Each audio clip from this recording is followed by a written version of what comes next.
एक डायलॉग बोल देता हूं कोई मैं आपके सामने।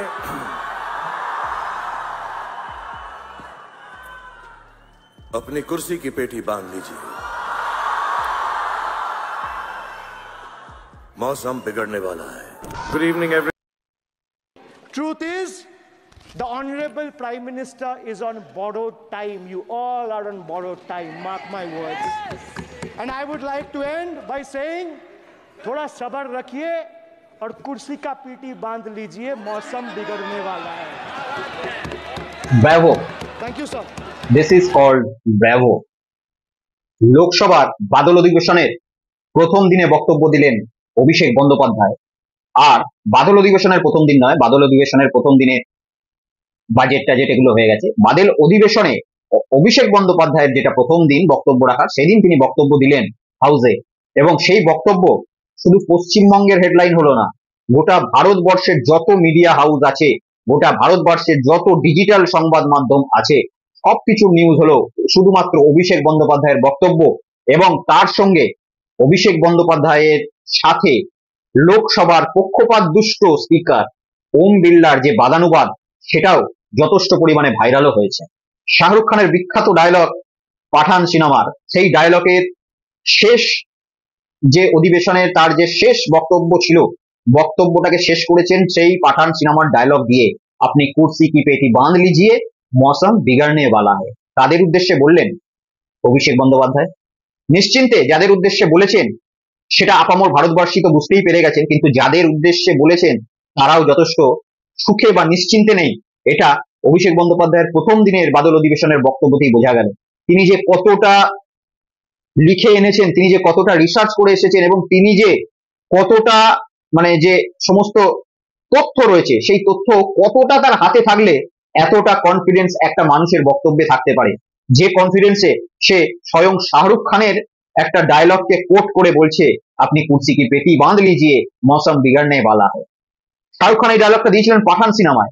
সেই পাঠান সিনেমা, যে পাঠান সিনেমাকে প্রত্যেকটা অন্ধভক্ত চাড্ডিধারীরা বয়কট করতে নেমেছিলেন এবং শাহরুখ খানের ছেলেকে মিথ্যা ড্রাগস মামলায় ফাঁসিয়ে দিয়ে তাকে ব্যাকফুটে যে সময় পাঠানোর চেষ্টা হচ্ছিল, আর অন্ধভক্তরা যখন তার সমস্ত সিনেমাকে বয়কট করে তাকে রাস্তায় নামিয়ে আনবে, যোগী আদিত্যনাথের মতো বড় নেতা বলেছিল আমরা যদি তাকে বয়কট করি সে রাস্তায় চলে আসবে।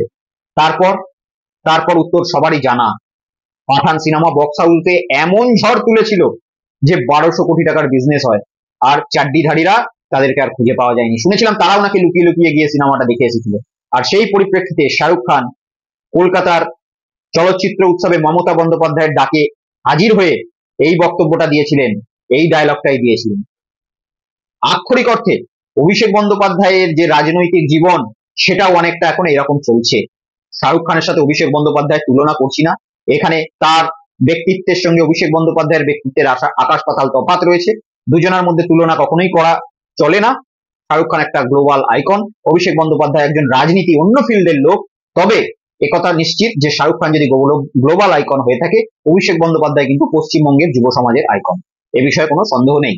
কিন্তু দুজনার কোন রকম তারতম্য তুলনা চলে না। ডায়লগটা যেহেতু বলেছে, সেই ডায়লগটাকে কোট করেই দুজনার উদ্দেশ্যে মানে দুজনার যে সামঞ্জস্য, সেটা বোঝা গেল যে লোকসভা হাউসে অভিষেক বন্দ্যোপাধ্যায় কিন্তু শাহরুখ খানের পাঠান সিনেমার মতো ঝড় তুলবেন আগামী দিনে।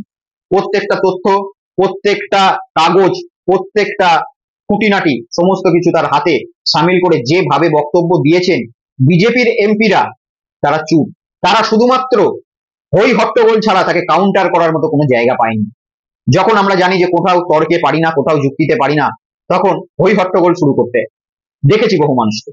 ঠিক লোকসভায় এই জিনিসটাই হলো, তারা যখন তার যুক্তি তর্কে সমস্ত কিছুতেই ফেল হয়ে গেল, তখন অভিষেক বন্দ্যোপাধ্যায়ের দিকে ছুটে এলো কটূক্তি, ছুটে এলো হই হট্টগোল, ছুটে এলো তার বক্তব্যকে থামানোর জন্য চিৎকার চেঁচামেচি।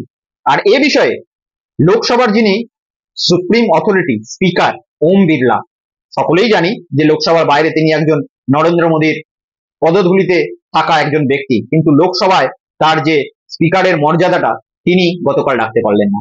বারংবার অভিষেক বন্দ্যোপাধ্যায়ের আগুনে বক্তব্যের সামনে যখন তিনি দেখলেন যে মানুষগুলি, অর্থাৎ তার যে বিজেপি সমর্থকগুলো, বিজেপি এমপি গুলি যখন একেবারে দেশলাই কাঠির মতো ছড়িয়ে যাচ্ছে, তখন তিনি অভিষেক বন্দ্যোপাধ্যায়কে বারংবার বিরক্ত করলেন এবং থামানোর চেষ্টা করলেন। একটা ভিডিও আপনাদেরকে দেখাই, দেখুন। सर आप अपना पद का मान रखिए सर, उनको उठ के बोलिए माफी मांगेगा, then I continue my speech. No sir, you have to intervene, sir, you are the speaker of this house, no sir। कोई 60 साल पहले এই ভিডিওতে লোকসভার স্পিকার ওম বিড়লা অভিষেক বন্দ্যোপাধ্যায়কে বলতে চাইছেন যে আপনি 2016 সালের 15 সালের কোনো উক্তি টেনে এনে কথা বলবেন না, আপনি বর্তমান পরিস্থিতিতে কথা বলুন, বাজেটের পরিস্থিতিতে কথা বলুন। কিন্তু ওম বিড়লা বাবু এটা ভুলে গেছেন যে তার সাংসদরা বিজেপি দলের সাংসদরা যখন বক্তব্য রাখেন, নরেন্দ্র মোদী স্বয়ং যখন লোকসভায় বক্তব্য রাখেন, তিনি সবসময় কংগ্রেস পরিবারকে টেনে আনেন। তিনি সর্বদা সেই কংগ্রেস পিরিয়ডে কি হয়েছিল, জওহরলাল নেহরুর পিরিয়ডে কি হয়েছিল, সেইগুলো টেনে আনেন। অর্থাৎ অভিষেক বন্দ্যোপাধ্যায় নিজেও বললেন যে আপনি যখন বিজেপির সাংসদেরা বক্তব্য রাখে এবং 60-70 বছর আগেকার কংগ্রেস পিরিয়ড তুলে আনেন, তখন চুপ থাকেন। আর ডিমনিটাইজেশন, যে নোট বাতিলের জন্য দেশের এত বড় ক্ষতি হয়েছে, সেটা 2016 সালের, সেটা নিয়ে আমি সামান্য দুটো কথা বলেছি বলে আপনার এত বড় চক্ষুস্থ হয়ে যাচ্ছে। অর্থাৎ ওম বিড়লা যেখানে বিজেপির হয়ে স্পিকারের পদে বসেছে, বিজেপির হয়ে কাজ করছে, সেটা সকলের কাছে সর্বজন বিদিত অভিষেক বন্দ্যোপাধ্যায়ের সঙ্গে বারংবার বাগবিতণ্ডায় জড়িয়ে যাওয়ার জন্য। আরেকটা ঘটনা খুব ঘটেছে গতকাল। তিনি অভিষেক বন্দ্যোপাধ্যায় কোনো একজনকে বলেছেন তিনি তার নিজের স্বয়ং স্ত্রীকে ডিপ্রাইভ করেছেন, তিনি দেশের ব্যাপারে কি খেয়াল রাখবেন। ওম বিড়লা সাথে সাথেই উঠে, স্পিকার বাবু সাথে সাথেই উঠে বলেছেন যে আপনি এরকম বক্তব্য রাখতে পারেন না। কিন্তু অভিষেক বন্দ্যোপাধ্যায় তিনিও ছাড়বার পাত্র নন, তার হাতেও সমস্ত তথ্য রয়েছে। তিনি কি বললেন? তিনি বললেন, আচ্ছা ওম বিড়লা বাবু, আমি নয় বক্তব্য রাখতে পারি না, কিন্তু এই সংসদে বসেই যখন সৌমিত্র খান, বিজেপির আরো নানান এমপিরা মমতা বন্দ্যোপাধ্যায়কে নিয়ে বক্তব্য করেন, তখন তাহলে আপনি কেন চুপ থাকেন? তখন কেন কিছু বলেন না? আসলে ওম বিড়লা বলতে চেয়েছিলেন যে কারোর স্ত্রীকে নিয়ে কথা বলবেন না বা কাউকে নিয়ে কথা বলবেন না যিনি এই সংসদের সদস্য নন। ঠিক অভিষেক বন্দ্যোপাধ্যায় তার এই প্রশ্নেই তাকে বিদ্ধ করলেন। তিনি বললেন মমতা বন্দ্যোপাধ্যায় কিন্তু এই সংসদের সদস্য নন, কিন্তু তাকে কটূক্তি করতে ছাড়ে না বিজেপির এমপিরা এই সংসদে বসেই, তখন কিন্তু আপনি চুপ থাকেন। এই সমস্ত বাগ বিদণ্ডা দেখে, এই সমস্ত যুক্তিতক্ক দেখে, ওম বিড়লার পক্ষপাতিত্ব দেখে এবং অভিষেক বন্দ্যোপাধ্যায়ের আগুনে বক্তব্য দেখে বাংলাবাসী নয়, পশ্চিমবঙ্গের রাজনীতি নয়, গোটা ভারতবর্ষের রাজনীতি কালকে বিস্মিত, এবং অভিষেক বন্দ্যোপাধ্যায় যে কি জিনিস সেটা গোটা ভারতবাসী আজকে গতকাল প্রত্যক্ষ করলো।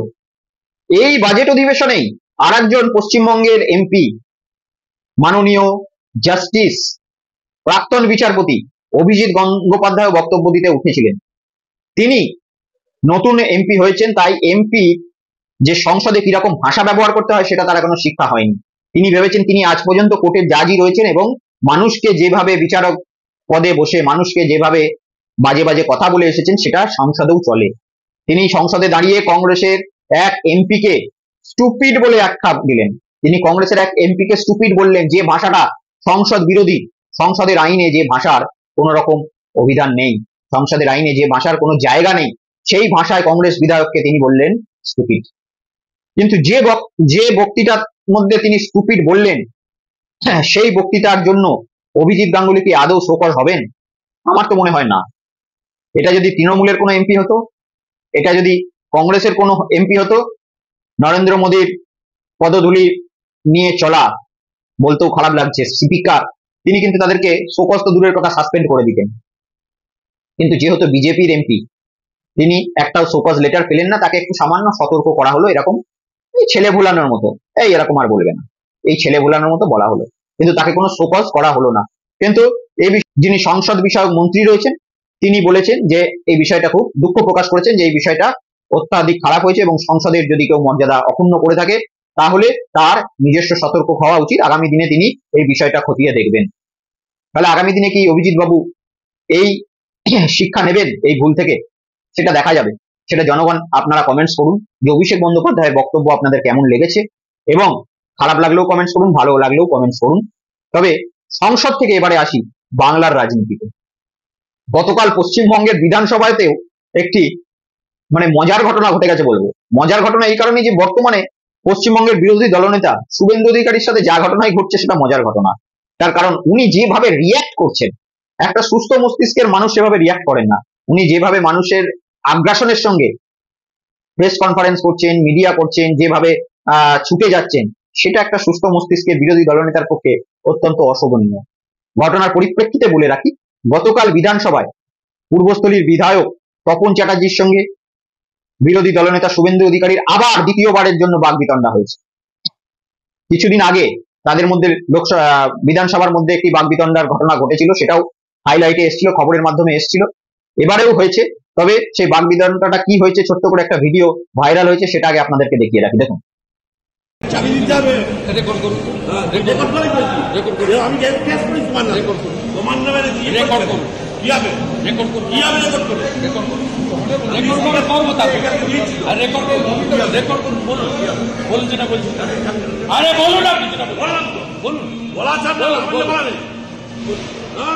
বলুন, শুনুন। আমার মেয়ে 3rd ডিভিশনে পাস করেছে, চাকরি পেয়েছে। তুমি তো মেয়ে পাস করতে, মেয়ে ডবল এ পাস করতে।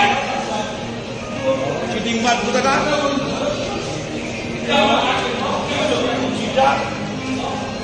বড় বড় কথা বলছে।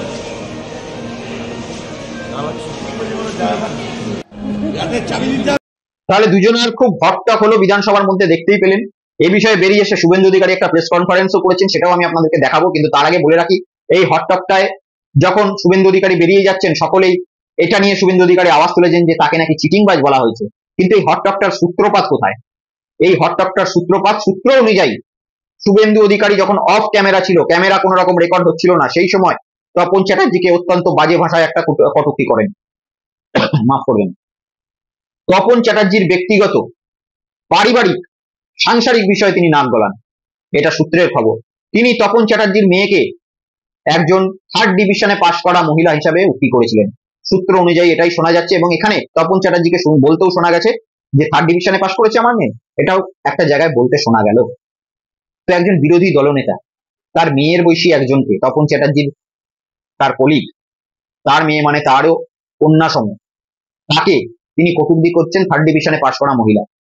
যদিও সূত্র অনুযায়ী তপন চ্যাটার্জির মুখ থেকেও শোনা গেল তিনি মাস্টার পড়েছেন। তো সে জায়গায় একজন বিরোধী দলনেতা হয়ে তার বিধানসভার একজন কলিগের মেয়েকে যদি একটা নোংরা ভাষায় কটূক্তি করতে পারে, তার ব্যক্তিগত বিষয়ে কটূক্তি করতে পারেন অফ ক্যামেরায়, সেই জন্য সেটা ধরা পড়েনি। কিন্তু এই বিষয়ে যখন তপন চ্যাটার্জি নিজের মস্তিষ্ক ঠিক রাখতে পারেননি, তখন ক্যামেরা অন করে বিজেপির বিধায়করা দেখাতে চেয়েছে যে তপন চ্যাটার্জি আবার শুভেন্দু অধিকারীকে মারতে চলেছেন বা তাকে নিগ্রহ করতে চাইছেন, এত বড়ভাবে দেখানো হয়েছে। কিন্তু তপন চ্যাটার্জি একজন বাবা হিসাবে যে কাজটা করেছেন, সেটা পশ্চিমবঙ্গের সকল বাবাই করতেন, এ বিষয়ে কোনো সন্দেহ নেই। শুভেন্দু অধিকারী, তার না আছে স্ত্রী, না আছে সন্তান, তাই সন্তানের যে ভালোবাসার যে মূল্য, সন্তানের প্রতি কেউ যদি কোনো কটূক্তি করে, তার যে একটা উগ্রতা মানুষের মধ্যে প্রকাশ পায়, সেটা শুভেন্দু অধিকারী বুঝবেন না। তাকে কেউ জয় বাংলা স্লোগান দিলে তিনি যখন হাতে চটি নিয়ে দৌড়াচ্ছেন, তাহলে কারোর মেয়েকে যদি কেউ কটূক্তি করে, তাহলে তার বাবার কি করা উচিত সেটা শুভেন্দু অধিকারী ভালো জানা ছিল। তাই শুভেন্দু অধিকারী এটা লোককে দেখাতে চাইলেন যে তপন চ্যাটার্জি তাকে নিগ্রহ করলেন, কিন্তু আদতে সেটা নয়। তবে দেখা যাক শুভেন্দু অধিকারী এখানে প্রেস কনফারেন্স করে কি বলেছেন, দেখুন। শারীরিক ভাবে কোনো ক্ষতি হয়, তার ঘাড়ে, বিমান ব্যানার্জির ঘাড়ে দায়িত্ব যাবে। তপন চ্যাটার্জির সাহস হয় কি করে? বিশাল লামা, নীলাদ্রি দানা, একাধিক বিধায়ক সাক্ষী, সাংবাদিকরা সাক্ষী। তিনি বিরোধী দলনেতাকে কার্যত ফিজিক্যালি টর্চার করার জন্য সেকেন্ড টাইম এগোলেন। একবার হাউসের ভিতর করেছেন, আজকে লবিতে করলেন।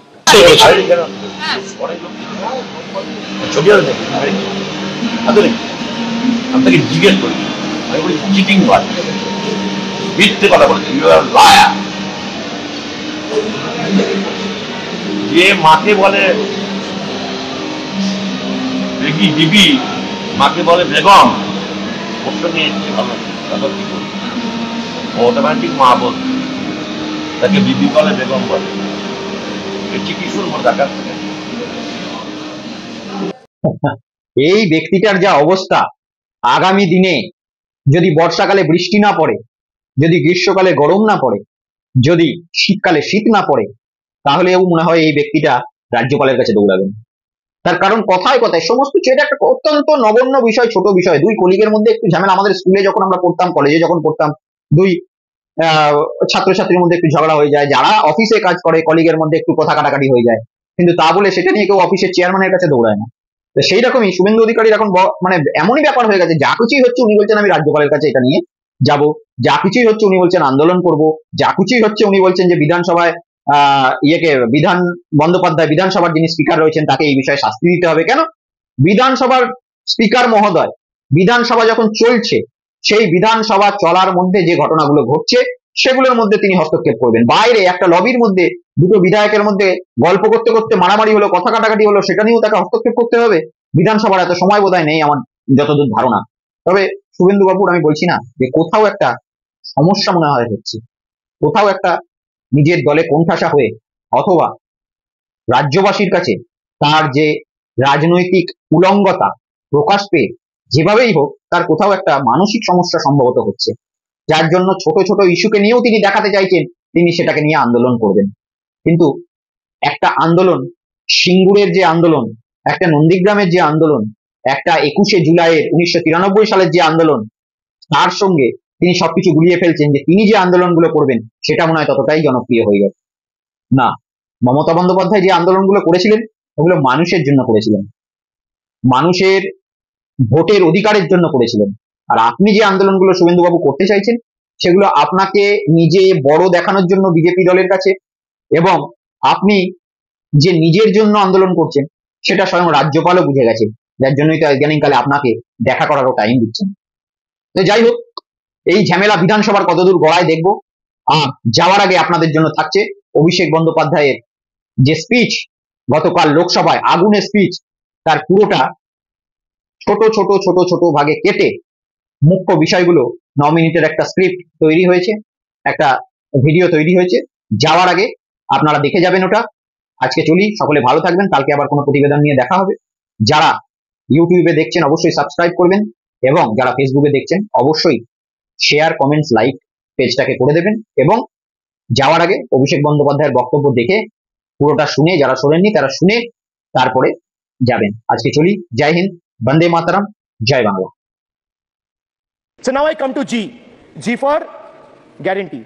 But a guarantee, but sir खुद बोल रहा है उसका सरकार का घोटाला सर, देखिए sir, thank you, I will take that acronym, he's very good. Sir, G for guarantee, G for घोटाला, need घोटाला and a guarantee with zero warranty. Sir, PM announced demonetization and guaranteed black money. भैया कितना self goal दोगे, कितना self goal दोगे, देते रहो आपको ही डांट पड़ेगी। PM announced demonetization and guaranteed that black money would be wiped out.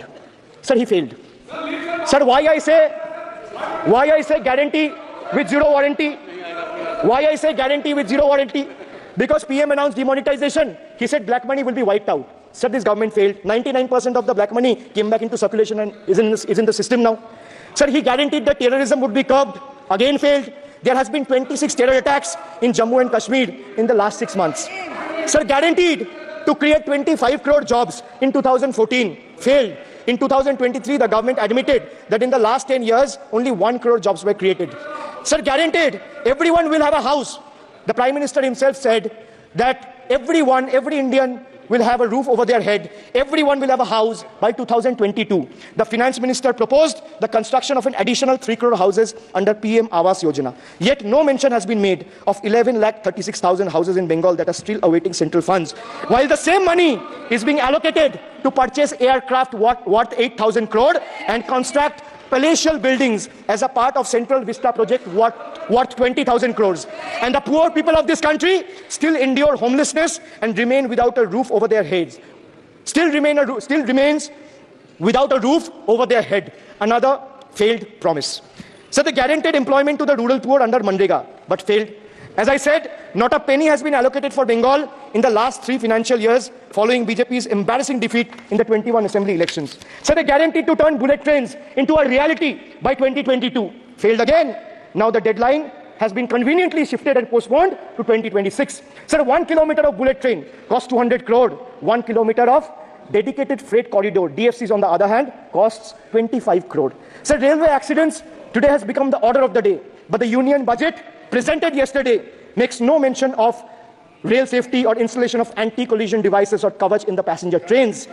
Guaranteed to double farmers' income by 2022. It failed. Actual growth staggers at 3%. At this rate, farmers can expect their incomes to be doubled by 2035 or 2040. So they guaranteed that no home would be without electricity or water by 2022. So they failed again. They guaranteed to end terrorism, failed again. More than 50 soldiers died in Jammu and Kashmir terrorist attack in the last 32 months. From 2018 to 2022, Jammu and Kashmir has seen 761 terrorist attacks and incidents leading to 174 civilian casualties. You make all the big promises, but you fail to keep them. You give all the guarantees, but those guarantees come with zero warranty. Sir, under this budget, one thing is clear. The only thing that is growing faster than price rise and inflation is BJP's list of broken promises and guarantees. So we have B for betrayal, U for unemployment, D for deprive, G for guarantee. मैंने बोला ना sir, ये acronym की सरकार है तो मैं acronym में ही जवाब दूंगा. तो बजट का B था betrayal, U था unemployment, D था deprive, G था guarantee. अब मैं E पे आता हूं. Sir, E for eccentric. Modi ji's eccentricity has turned this government, or rather the governance, into a circus, sir, costing the nation dearly. Sir, his obsession with grandstanding and distracting the countrymen from the real issues, leaving India to pay the price for his dictatorial displays. Sir, he announced unplanned lockdown. The government's abrupt announcement of the national lockdown in March 2020 left citizens with only 4 hours to prepare, triggering a widespread chaos and hardship. So the unplanned and poorly implemented lockdown resulted in tragic deaths, over 8,700 people, primarily migrant workers, on our railway tracks and roads. So now I come to farm bills. In 2020, the same Modi government unilaterally passed 3 contentious farm bills without any consultation with the farmers or farmer organization or any opposition party. Please इसको record को clear कर लो. इस सदन में 5.5 घंटे चर्चा हुई थी. इस सदन में किसान भी देख. हाँ, हुआ है. बिल पे कोई चर्चा नहीं हुआ है. बिल पे कोई चर्चा नहीं हुआ है. किसान बिल पर सर, जब स्पीकर बोलता है तो बोलता है और वो सही बोलता है. सर, बिल पे कोई चर्चा नहीं हुआ है. सर भाई, इनका ताली बजाना खत्म हो जाए तो नहीं, पर माननीय आपने ये सदन का याद दिलाया. एक मिनट माननीय सदस्य. सर, आपने ये सदन का याद दिलाया. माननीय सदस्य, जब मैं बोल रहा हूं तो मैं कभी गलत नहीं बोलता. सर, आप मुझे एक चीज बता दीजिए. इस सदन में जो लोग ताली बजा रहे हैं, एक सेकंड सर, इस सदन में जो लोग ताली बजा रहे हैं, 700 फार्मर्स मारे गए, उनको मौत की घाट उतारा गया. सर, एक मिनट, एक आदमी ने एक मिनट के लिए खड़ा होके उनके ऊपर श्रद्धांजलि दिया. ये आज ताली बजा रहे हैं, इसीलिए ऐसा हाल है इनका. और सर 700 लोग मारे गए, ट्रेजिकली ओवर. क्या 700 farmers died. 700 farmers died. What did you do? You people have blood on your hands. You people have blood on your hands. You people have blood on your hands. In 2020, sir, this contentious farm bills were passed without any consultation with opposition parties or farmers' organization. Sir, these bills sparked massive protests as farmers. Sir, मैं एक बात स्पष्ट कर देता हूं. एक चीज sir, ये जो बोल्ड है, मैं बोल रहा हूं बीजेपी से, मैं जो सवाल यहाँ पे पूछ रहा हूं इनसे, या मिनिस्टर को जवाब देना है, इनमें से कोई भी अगर जवाब देना चाहता है, कोई भी मीडिया चैनल चूज कर ले, मुझे टाइम बता दे, मैं आ जाऊंगा. एक हाथ लगे. मैं कह रहा हूं सर, इनका दम है, इनका सीने में दम है. आप अपनी बात कहिए. और अगर हिम्मत है तो ये आप चुनौती मत दीजिए. आप अपनी I am giving them, I am challenging them to आप come, चुनौती मत दीजिए सदन में. and debate with me. ये बाहर चुनौती देना, या चुनौती सदन में नहीं. Sir, harsh measures such as barbed wires, cement boulders, and iron spikes were deployed on the roads to block farmers from entering the capital. This reveals the true face of this fascist government. Sir, demonetization. In November 2016, the union government demonetized 500 rupees and 1000 rupees currency notes. Ostensibly, क्या? You don't know that the demonetization was done in 2016. Sir, this government demonetized 500 rupees